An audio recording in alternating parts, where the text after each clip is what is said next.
Assalamualaikum warahmatullahi wabarakatuh. Saya Febriana Wulandari dengan NIM 2520112227.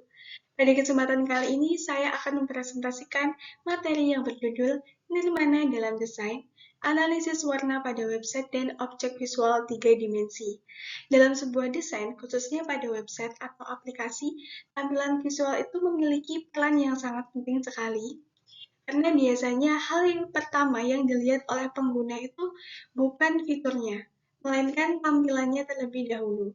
Dari tampilan tersebut, pengguna itu bisa langsung menilai apakah suatu website itu menarik, nyaman digunakan, atau justru malah membingungkan. Nah, supaya tampilan visual itu bisa tersusun dengan rapi, seimbang, dan enak dilihat, tentu ada dasar atau konsep yang mengaturnya. Konsep inilah yang dikenal dengan istilah nirmana. Oleh karena itu, pada presentasi ini, saya akan menjelaskan mengenai pengertian nirmana, unsur dan prinsipnya, teori warna, serta penerapannya dalam desain, baik pada website sebagai contoh nirmana 2 dimensi, maupun pada objek visual 3 dimensi seperti patok.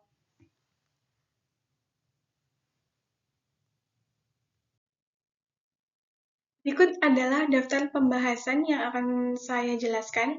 Yang pertama adalah pengertian dari nirmana, dasar-dasar nirmana, unsur-unsur dan prinsip-prinsip yang terdapat di dalamnya, hingga teori warna yang menjadi bagian penting dalam desain visual. Setelah itu, saya juga akan menjelaskan jenis-jenis nirmana, yaitu nirmana dwimatra dan trimatra beserta beberapa contoh penerapannya. Selanjutnya, saya juga akan menganalisis penerapan nirmana pada desain website Spotify sebagai contoh karya Dwimatra, kemudian analisis pada tubuh perjuangan si Borang sebagai contoh karya Trimatra. Dan di akhir presentasi saya juga akan membandingkan nirmana Dwimatra dan Trimatra sebelum masuk ke bagian kesimpulan. Nah, sekarang kita masuk ke pembahasan utama, yaitu nirmana. Di sini dijelaskan bahwa nirmana itu berasal dari kata nir yang berarti tanpa dan mana yang berarti makna. Dalam konteks desain, nirmana ini merupakan ilmu dasar yang mempelajari bagaimana cara menyusun elemen-elemen visual seperti titik, garis, bidang, warna, dan juga tekstur. Tujuannya adalah agar elemen tersebut itu bisa membentuk suatu tampilan yang rapi, seimbang, dan enak dilihat. Jadi, bisa disimpulkan, nirmana itu adalah dasar penting dalam desain untuk menghasilkan tampilan yang menarik dan mudah dipahami oleh pengguna. Selanjutnya, masuk ke unsur-unsur nirmana. Di sini ada 8 unsur-unsurnya, yaitu titik, garis, bidang, bentuk, ruang, gelap terang, warna, dan juga tekstur. Nah, unsur yang pertama itu adalah titik. Titik itu merupakan elemen paling sederhana dalam desain. Jadi meskipun sederhana, titik itu bisa menjadi pusat perhatian dalam suatu tampilan. Selanjutnya adalah garis. Garis itu terbentuk dari titik-titik yang bergerak. Jadi dalam desain, garis itu berfungsi sebagai pengarah dan membentuk suatu objek. Unsur berikutnya yaitu adalah bidang. Bidang itu merupakan bentuk 2 dimensi yang memiliki panjang dan juga lebar. Biasanya digunakan dalam layout atau susunan tampilan. Yang selanjutnya adalah bentuk. Berbeda dengan bidang, bentuk ini sudah memiliki volume atau terlihat 3 dimensi. Contohnya seperti kubus atau bola. Unsur berikutnya adalah ruang. Ruang ini memberikan kesan kedalaman atau jarak dalam suatu desain, sehingga tampilannya itu tidak terlihat datar. Dan untuk unsur berikutnya yaitu gelap terang. Gelap terang itu menunjukkan perbedaan intensitas cahaya dalam desain. Unsur ini tuh penting untuk menciptakan kontras dan juga fokus pada tampilan. Selanjutnya adalah warna. Warna ini berfungsi memberikan kesan visual dan juga mempengaruhi emosi pengguna. Misalnya warna merah itu terlihat kuat, sedangkan biru itu terlihat tenang. Berikutnya yang terakhir adalah tekstur atau balik. Tekstur ini memberikan kesan permukaan, apakah terlihat halus, kasar, atau berpola. Jadi meskipun di layar itu tekstur tetap bisa memberikan efek visual tertentu. Selanjutnya masuk ke prinsip-prinsip dari nirmana. Pada slide ini ditampilkan 3 prinsip nirmana, yaitu keseimbangan, kesatuan, dan juga kontras. Keseimbangan ini dapat dilihat dari pembagian elemen yang sama antara sisi kiri dan juga sisi kanan. Dan untuk kesatuan itu terlihat dari elemen-elemen yang saling terhubung dan juga membentuk satu kesatuan yang utuh. Sedangkan pada prinsip kontras ditunjukkan melalui perbedaan yang mencolok seperti ukuran atau bentuk untuk menarik perhatian. Lanjut ke prinsip berikutnya, yaitu irama, proporsi, dan juga penekanan. Irama ini terlihat dari pengulangan elemen yang membentuk suatu pola atau arah gerakan, sedangkan pada prinsip proporsi ini menunjukkan perbandingan ukuran, seperti objek yang kecil dan juga besar. Dan sedangkan pada penekanan ini digunakan untuk menonjolkan satu elemen utama agar menjadi suatu pusat perhatian dalam karya. Lanjut ke dua prinsip terakhir yaitu keselarasan dan juga dominasi. Keselarasan ini memastikan bahwa semua elemen itu terlihat serasi dan juga tidak bertabrakan.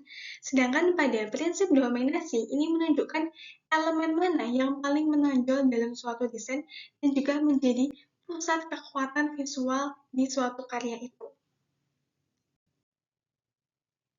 Lanjut ke materi berikutnya yaitu adalah teori warna. Teori warna itu merupakan ilmu yang mempelajari hubungan antar warna dan pengaruhnya dalam sebuah karya visual. Perkembangan teori warna modern pertama kali dikemukakan oleh Isaac Newton pada abad ke-17 melalui percobaan prisma cahaya. Bisa dilihat pada gambar yang ada di sebelah kiri ini. Dalam percobaannya, Newton itu mengarahkan cahaya putih matahari ke sebuah prisma kaca. Dan ketika cahaya itu melewati prisma tersebut, cahaya mengalami pembiasan dan terurai menjadi berbagai spektrum warna seperti merah, jingga, kuning, hijau, biru, nila, dan juga ungu. Dan dari percobaan tersebut, Newton menemukan bahwa warna itu sebenarnya sudah terkandung di dalam cahaya putih, bukan dihasilkan oleh prisma. Dan penemuan ini menjadi dasar perkembangan teori warna modern dan munculnya color wheel atau roda warna yang masih digunakan dalam dunia seni dan desain hingga sekarang. Nah, di gambar yang sebelah kanan ini adalah contoh roda warna yang sangat sederhana yang pertama dihasilkan oleh Isaac Newton. Selanjutnya adalah color wheel atau roda warna. Roda warna ini merupakan susunan warna berbentuk lingkaran yang digunakan untuk memahami hubungan antar warna. Dari roda warna ini kita bisa mengetahui warna primer, sekunder, dan juga tersier, serta memahami kombinasi warna yang harmonis. Karena itu, roda warna itu menjadi panduan penting dalam dunia seni dan juga desain. Di sini kita bisa melihat warna yang primer itu adalah kuning, merah, dan juga biru, sedangkan yang sekunder adalah oranye, violet, dan juga hijau. Dan untuk tersiernya ada yellow orange, red violet, blue green, dan juga yellow green.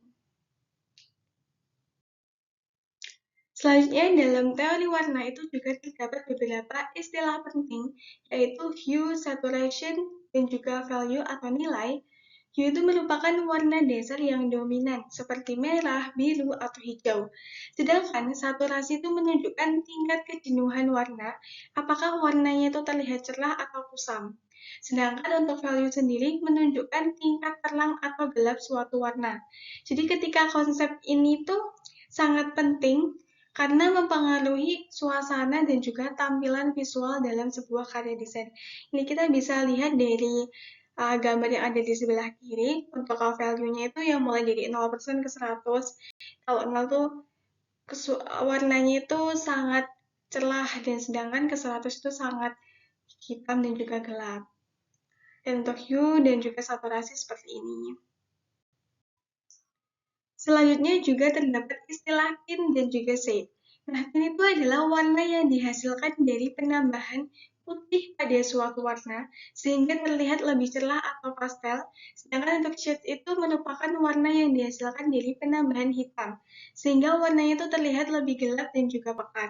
Jadi dalam desain visual, tint dan shade ini digunakan untuk menciptakan variasi warna serta memberikan kesan kedalaman dan suasana tertentu pada karya. Bisa dilihat di gambar yang sebelah kanan ini, hue untuk warna aslinya itu seperti ini. Dan di bawahnya, karena hue itu ditambah dengan warna putih, akhirnya menjadi sedikit terang dan juga pastel. Nah, yang bawah juga ada hue plus abu-abu untuk tones-nya seperti ini. Dan karena shade-nya itu hue ditambah hitam, jadi semakin pekat dan juga akan semakin gelap. Selain itu, dalam teori warna juga terdapat pembagian temperatur warna, yaitu warna hangat dan juga warna dingin. Warna hangat itu seperti warna merah, kuning, yang memberikan kesan aktif dan juga energik. Sedangkan untuk warna dingin itu seperti biru dan juga hijau yang memberikan kesan tenang dan menyejukkan. Perbedaan temperatur warna ini tuh sering digunakan untuk menciptakan suasana tertentu dalam desain visual. Ini bisa dilihat di gambar yang sebelah kiri, yang warnanya hangat ini seperti ini, dan yang cool seperti ini. Ini kita juga bisa lihat implementasinya pada desain lukisan Cafe Terrace at Night by Van Gogh. Seperti ini. Teori warna ini juga mempelajari berbagai skema kombinasi warna, dan pada slide ini ditampilkan contoh kombinasi warna komplementer. Kombinasi komplementer ini merupakan perpaduan dua warna yang saling berlawanan pada roda warna, seperti merah dengan hijau, biru dengan oranye, atau kuning dengan ungu. Karena letaknya saling berlawanan, kombinasi ini menghasilkan kontras yang sangat kuat sehingga tampilan visual itu terlihat lebih mencolok dan mudah menarik perhatian. Dan pada gambar, dapat terlihat bahwa kedua warna ini memiliki perbedaan yang cukup jelas sekali gitu. Namun ketika dipadukan, tetap dapat menciptakan keseimbangan visual. Jadi kombinasi warna komplementer ini digunakan untuk menonjolkan objek tertentu agar menjadi fokus utama dalam sebuah desain. Misalnya nih, pada poster iklan atau website, warna komplementer itu biasanya digunakan pada bagian penting seperti tombol, judul, atau objek utama agar lebih mudah dilihat oleh audiens. Selain menciptakan kontras, kombinasi ini juga memberikan kesan visual yang lebih hidup dan dinamis dibandingkan penggunaan warna yang terlalu mirip. Namun, jika digunakan terlalu banyak tanpa pengaturan yang baik, warna komplementer ini juga dapat terlihat terlalu tajam dan membuat mata kita itu cepat lelah. Oleh karena itu, biasanya desainer itu menggunakan satu warna sebagai warna dominan, sedangkan warna pasangannya digunakan sebagai aksen atau penekanan agar tampilannya itu tetap harmonis dan juga nyaman dilihat. Ini kita bisa lihat pada gambar ini untuk complementary color scheme-nya. Ya, oranye itu sangat berlawanan dengan blue violet, merah dengan hijau, dan seperti itu. Selanjutnya ke kombinasi warna yang kedua, yaitu kombinasi warna analogus, yaitu perpaduan warna-warna yang letaknya itu saling berdekatan pada roda warna. Jadi sangat berbanding terbalik ya dengan yang sebelumnya, bahwa komplementer itu yang berlawanan, sedangkan kalau yang analogus ini berdekatan. Jadi untuk analogus itu, misalnya warna biru, biru kehijauan dan juga hijau itu saling berdekatan. Karena posisi warnanya berdekatan, perpaduan itu menghasilkan tampilan yang lebih harmonis, lembut, dan juga nyaman untuk dilihat. Kalau dibandingkan dengan warna komplementer yang kontrasnya itu sangat kuat, warna analogus itu terlihat lebih tenang dan juga menyatu. Jadi pada gambar juga bisa dilihat kalau perpindahan warnanya itu terasa lebih halus dan juga tidak terlalu mencolok. Kombinasi warna seperti ini itu biasanya digunakan untuk menciptakan suasana yang santai, natural, dan estetik dalam sebuah desain. Misalnya nih, pada desain bertema yang alam, laut, tumbuhan, atau desain yang ingin memberikan kesan kalem dan juga nyaman. itu walaupun warnanya itu terlihat serupa, desainer itu tetap perlu mengatur perbedaan terang dan juga gelapnya supaya tampilannya tidak monoton. Jadi kombinasi analogus itu cocok digunakan ketika ingin membuat desain yang harmonis, rapi, dan lebih enak dilihat dalam waktu yang lama. Ini untuk contoh-contohnya bisa dilihat dalam gambar yang sudah saya tampilkan. Nih, bahwa yellow itu berdekatan dengan orange, orange yellow, terus habis itu berdekatan dengan orange, dan seperti itu. Ini untuk contohnya. Dan ini adalah warna-warna yang berdekatannya. Selanjutnya ke skema kombinasi warna triadik, yaitu adalah perpaduan 3 warna. Kita tahu tri, ya udah, berarti perpaduannya 3 warna yang memiliki jarak seimbang pada roda warna, misalnya merah, kuning, dan juga biru. Karena menggunakan 3 warna yang berbeda, kombinasi itu menghasilkan tampilan yang lebih berwarna, hidup, dan juga dinamis. Jadi walaupun warnanya itu cukup banyak dan juga berbeda-beda, kombinasi triadik ini tetap terlihat seimbang karena posisi ketiga warnanya tersebar secara merata pada roda warna. Jadi pada gambar juga terlihat kalau setiap warna itu punya peran yang sama kuat, sehingga desainnya itu terasa lebih ramai tetapi tetap harmonis. Dan kombinasi warna seperti ini tuh biasanya digunakan pada desain yang ingin terlihat ceria, kreatif, dan juga menarik perhatian. Misalnya pada poster anak-anak, ilustrasi, desain kemasan, atau tampilan visual yang ingin memberikan kesan energik dan juga playful gitu. Namun, karena menggunakan beberapa warna yang sangat kuat gitu, desainer tuh biasanya juga memilih satu warna sebagai warna dominan, sedangkan dua warna lainnya digunakan sebagai pendukung atau aksen aja. Tujuannya supaya desain itu tetap seimbang dan tidak terlihat terlalu penuh atau membingungkan saat dilihat. Nih, seperti ini. Bahwa triadikal yang pertama ini merah, kuning dengan biru. Selanjutnya hijau, oranye dengan ungu. Selanjutnya yellow green dengan blue violet dengan red orange. Dan yang terakhir yellow orange, red violet dan juga blue green. Seperti itu. Ini contoh-contohnya dari triadic color. Selanjutnya kita masuk ke jenis-jenis nirmana. Secara umum nirmana ini dibagi menjadi dua jenis, yaitu nirmana dwimatra dan juga nirmana trimatra. Dan pembagian ini tuh berdasarkan dimensi atau bentuk visual dari suatu karya. Nirmana dwimatra itu merupakan karya dua dimensi yang hanya memiliki panjang dan juga lebar. Sedangkan untuk nirmana trimatra ini merupakan karya tiga dimensi yang memiliki panjang, lebar, dan juga tinggi sehingga mempunyai volume atau ruang. Jadi walaupun berbeda bentuk, tapi keduanya itu tetap menggunakan unsur dan juga prinsip nirmana untuk menciptakan tampilan visual yang harmonis dan juga menarik. Bisa dilihat pada gambar kanan yang atas, ini adalah contoh dari nirmana dwimatra, sedangkan yang bawah ini adalah nirmana trimatra. Pada slide ini dijelaskan mengenai nirmana dwimatra. Jadi nirmana dwimatra itu merupakan karya visual dua dimensi yang hanya memiliki panjang dan juga lebar tanpa volume yang nyata. Karena bersifat dua dimensi, karya ini tuh biasanya dibuat pada bidang datar seperti kertas, poster, ilustrasi, atau tampilan website saja.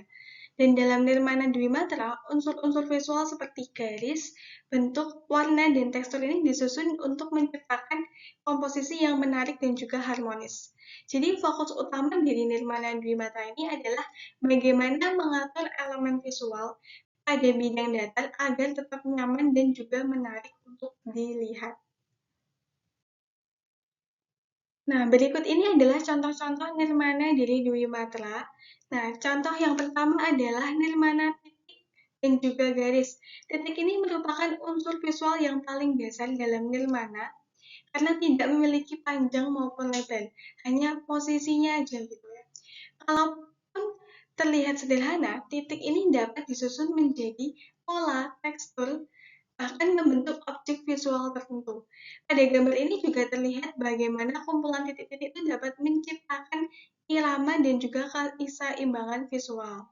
Dan dalam desain, titik itu sering digunakan untuk menciptakan fokus perhatian, arah pandangan, dan juga kesan gerakan pada sebuah karya. Selanjutnya pada gambar yang kanan yaitu nirmana garis. Garis itu terbentuk dari kumpulan titik yang memanjang sehingga menciptakan arah tertentu. Dan di dalam nirmana, garis itu tidak hanya digunakan untuk membuat bentuk, tetapi juga menciptakan irama dan juga gerakan visual. Dan pada gambar yang terlihat ini, beberapa jenis garis-garis seperti garis lurus, garis lengkung, dan zigzag yang menghasilkan kesan visual yang berbeda-beda. Misalnya, garis lurus itu memberikan kesan tegas, sedangkan kalau garis lengkung itu memberikan kesan yang lebih lembut dan dinamis. Jadi ini contoh dari nirmana titik, dan juga ini contoh dari nirmana garis. Untuk contoh berikutnya adalah nirmana bidang dan juga nirmana bentuk atau form.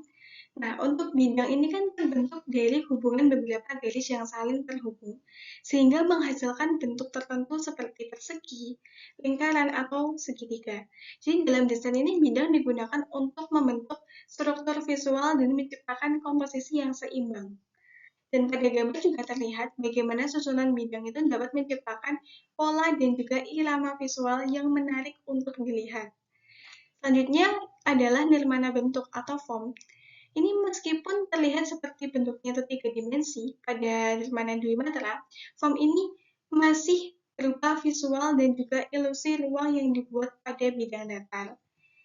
Jadi, objek tersebut belum memiliki volume nyata dan masih termasuk karya 2 dimensi. Sedangkan pada nirmana trimatra, bentuk itu sudah benar-benar memiliki ruang dan juga volume nyata sehingga dapat dilihat dari berbagai sisi. Kalau ini kan masih dalam sebuah bentuk poster atau gambar aja tapi terlihat seperti 3 dimensi. Jadi ini masih termasuk ke nirmana dwimatra, bukan nirmana trimatra. Contoh selanjutnya adalah nirmana warna. Nirmana warna ini merupakan pengolahan warna untuk menciptakan tampilan visual yang harmonis dan juga menarik. Jadi nirmana warna itu juga dapat berupa yang hitam, putih, dan juga yang berwarna atau full color.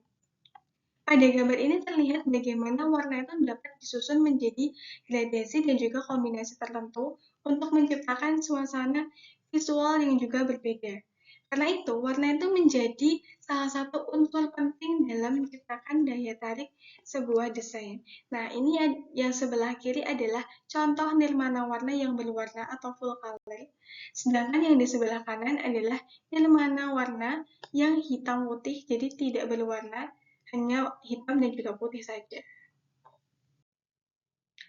Selanjutnya kita masuk ke nirmana trimatra. Jadi nirmana trimatra itu merupakan karya visual 3 dimensi yang memiliki panjang, lebar, dan juga tinggi, sehingga mempunyai volume dan juga ruang yang nyata.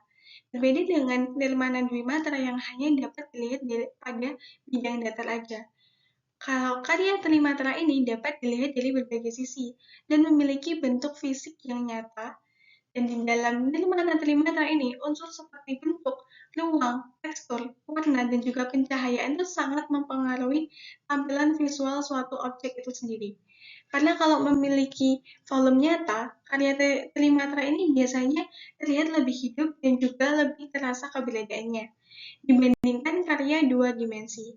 Contoh dari nirmana trimatra ini antara lain seperti patung, keramik, desain produk, dan juga karya arsitektur.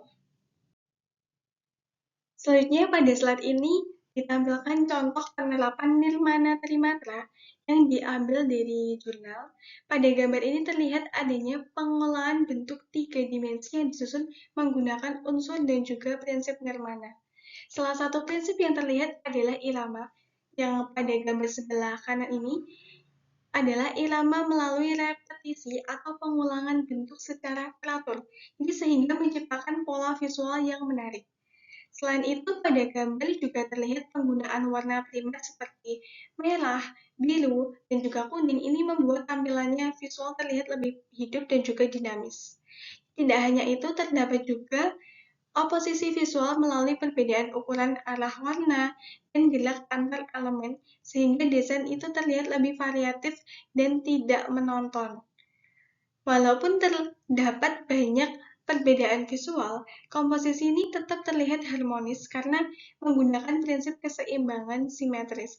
Ini dapat dilihat pada gambar yang sebelah kanan ini untuk komposisi ukuran arah warna. Jadi penempatan elemen yang teratur membuat karya itu tetap nyaman dilihat dari berbagai sisi. Dari contoh ini dapat dilihat bahwa Trimata ini tidak hanya berfokus pada bentuk fisik saja, tapi juga pada bagaimana unsur dan prinsip visual itu disusun agar menghasilkan karya yang estetik dan juga harmonis.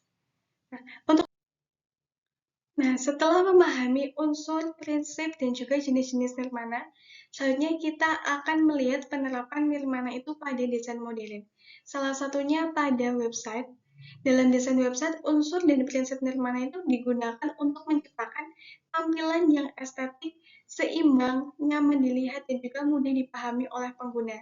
Jadi penggunaan warna, bentuk, tipografi, layout, dan juga keseimbangan visual itu sangat mempengaruhi kualitas tampilan sebuah website. Nah, di sini saya akan menganalisis website Spotify. Nah, pada slide ini saya akan menganalisis penerapan nirmana pada desain website Spotify.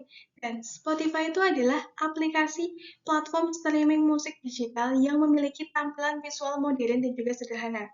Walaupun terlihat simpel, sebenarnya website Spotify ini menggunakan banyak unsur dan juga prinsip nirmana untuk menciptakan tampilan yang menarik dan juga nyaman dilihat. Penggunaan warna, layout, tipografi, dan juga komposisi visual itu membuat website Spotify ini memiliki identitas visual yang kuat dan juga mudah dikenali oleh pengguna. Nah, ini adalah gambar dari homepage dari aplikasi Spotify itu sendiri. Nah, ini ada warna hijau dan juga hitam untuk dominasinya. Yang pertama adalah analisis unsur nirmana. Pada tampilan Spotify ini terdapat beberapa unsur nirmana yang cukup jelas terlihat, yaitu unsur titik terdapat kita lihat ada icon-icon kecil seperti notifikasi dan juga tombol navigasi. Dan untuk unsur garis sendiri terlihat pada pembatas layout dan juga susunan menu yang membantu pengguna membaca tampilan dengan lebih teratur. Kemudian terdapat juga bidang berupa kotak-kotak playlist yang menjadi pusat tampilan visual.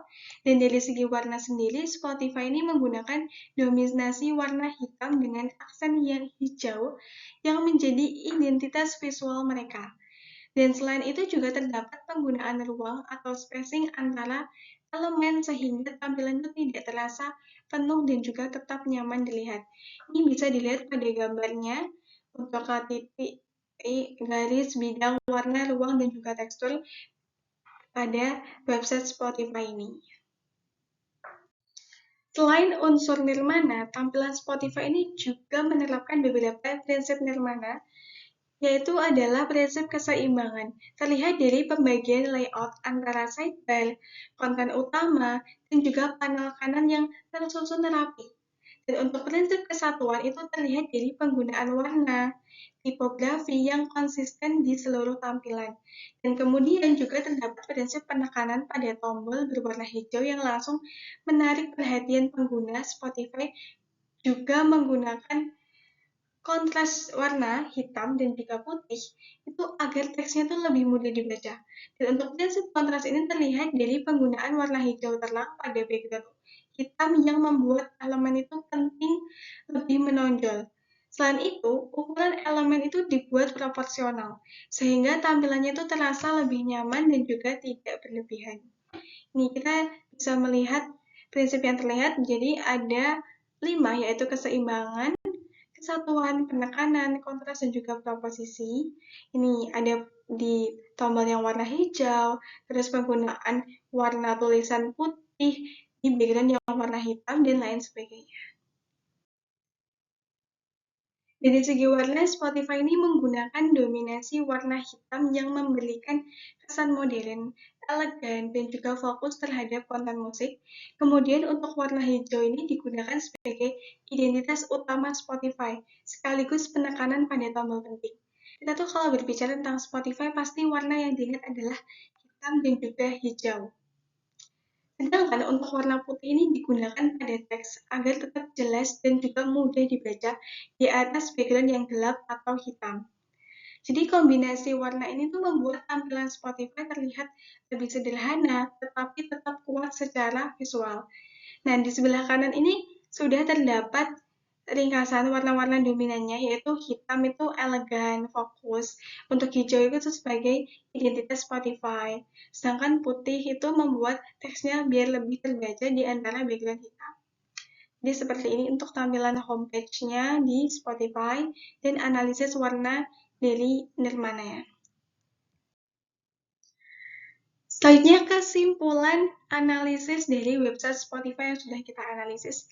Itu dapat disimpulkan bahwa tampilan Spotify ini berhasil menerapkan unsur dan juga prinsip Nirmana Dwi Matra dengan baik. Penggunaan warna, layout, bidang, dan juga ruang itu bisa disusun secara harmonis sehingga menciptakan tampilan visual yang menarik sekaligus nyaman digunakan oleh pengguna. Setelah sebelumnya membahas penerapan Nirmana pada website sebagai karya Dwi Matra, selanjutnya saya akan membahas penerapan Nirmana pada karya Trimatra atau 3 dimensi. Nah, pada slide ini digunakan contohnya adalah Tugu Perjuangan Siborang yang diambil dari jurnal penelitian. Di mana tugu ini tuh termasuk karya Nirmana Trimatra karena memiliki bentuk fisik nyata, volume, ruang, dan juga dapat dilihat dari berbagai sisi. Selanjutnya, analisis unsur nirmana pada tugu.